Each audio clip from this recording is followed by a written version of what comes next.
The double chain stitch in hand embroidery creates an interlocking line of triangular chain stitches. It can be worked on straight lines and gentle curves. So to work the double chain stitch, I'm working between two parallel lines from right to left, and I brought my thread up slightly in on the top line. Then I'm taking my needle down at the beginning of the lower line and past the starting point, so past where my working thread came out on the top line, to create this kind of sideways V chain stitch. It's an open chain stitch at this point. Now I'm going back down in the same hole on the top line and coming up inside the loop of my working thread to catch the working thread.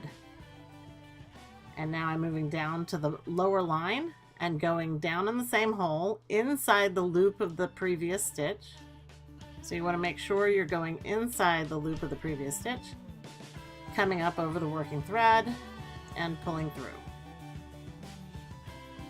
So down inside the loop of the previous stitch, then a stitch length forward on the top line, come up inside the loop of the working thread and pull through.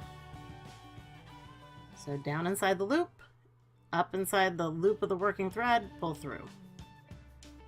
Down into the fabric, scoop up your stitch length, come up inside the loop of the working thread and pull through.